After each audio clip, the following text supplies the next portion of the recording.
Est-ce qu'il y a des points à ajouter ou à retirer à l'ordre du jour? Non, il n'y a aucun point à ajouter ou à retirer. Merci. Alors, bienvenue à la séance extraordinaire des membres du Conseil de ville de Sainte-Catherine du mardi 21 avril 2026, 9h30. Alors, nous allons procéder. Il n'y a pas de changement à... Il y a des choses à dire avant, non? Oui, je peux faire un point d'information en commençant. D'accord. Donc, je prends quelques instants, allume mon micro, je vais prendre quelques instants pour faire un point d'information concernant nos règles de procédure. Donc, le 15 avril dernier, un nouveau règlement concernant la régie interne et la tenue des séances du conseil municipal est officiellement entré en vigueur. Lors de la prochaine séance ordinaire du conseil municipal, le 12 mai, une présentation des nouvelles règles applicables sera faite. Cependant, puisque le règlement est déjà en vigueur, certains changements doivent être appliqués dès maintenant. La principale modification que vous allez remarquer dès ce soir concerne la période de questions. Désormais, il n'y aura qu'une seule période de questions d'une durée de 30 minutes qui se tiendra à la toute fin de la séance, plutôt que les deux périodes de questions de 15 minutes qui étaient prévues par l'ancien règlement. Toutefois, sous le règlement précédent, à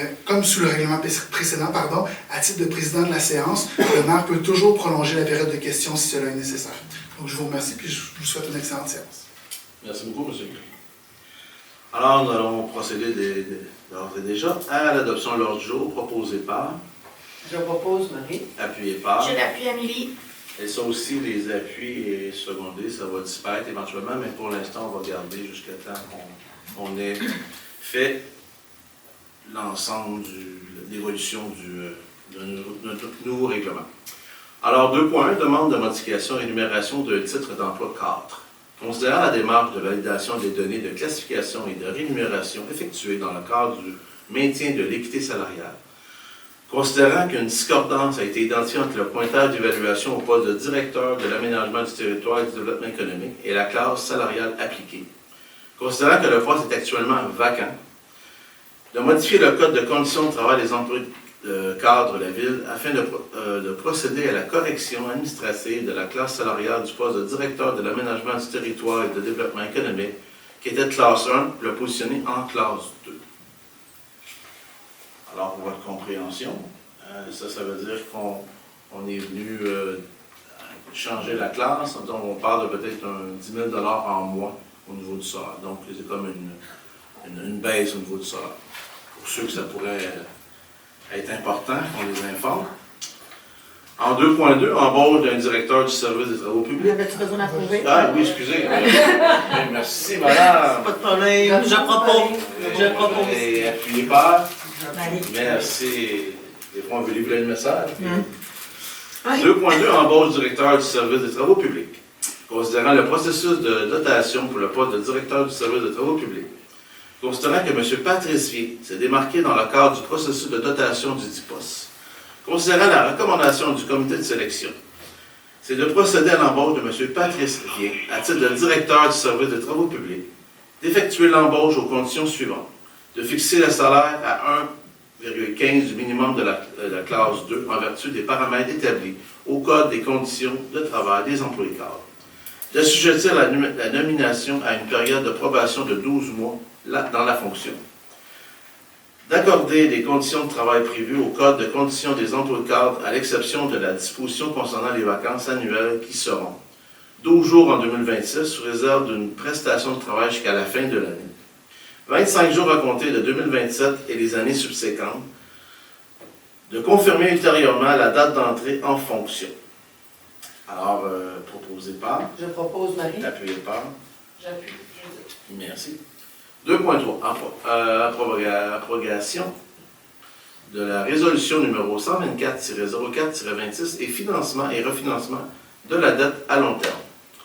Considérant la résolution numéro 124-04-26, considérant que le ministère des Finances demande d'apporter des modifications à la dite résolution, considérant qu'il serait approprié d'abroger la résolution numéro 124-04-26 afin d'adopter le modèle proposé par le ministère, considérant que, conformément au modèle fourni par le ministère, la Ville souhaite emprunter par billet pour un montant total de 781 000 qui sera utilisé et réalisé le 13 mai 2026. Considérant qu'il y a eu de modifier les règlements d'emprunt en conséquence, considérant, pour les fins de cet emprunt et pour les règlements d'emprunt numéro 853-20, 891-22, 899-22 et 925-25, la Ville souhaite réaliser l'emprunt pour un terme plus court que celui originellement fixé à ces règlements. D'abroger la résolution numéro 124-24-04-26, de financer les règlements d'emprunt par billet.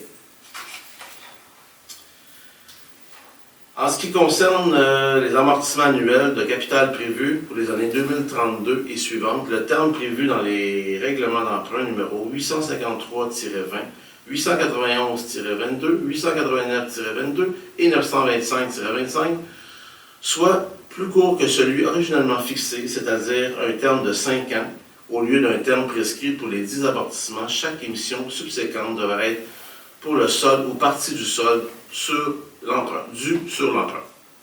Alors, proposé par... Je propose Annette. Appuyé Je par... l'appuie, Martin. Point 3. Dernière des questions du public.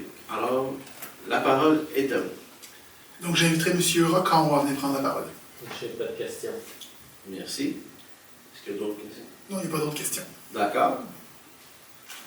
La levée de l'Assemblée. On fait ça court. Alors, levée de l'Assemblée. Je propose. Proposé par... Je l'appuie. Appuyé par... Merci.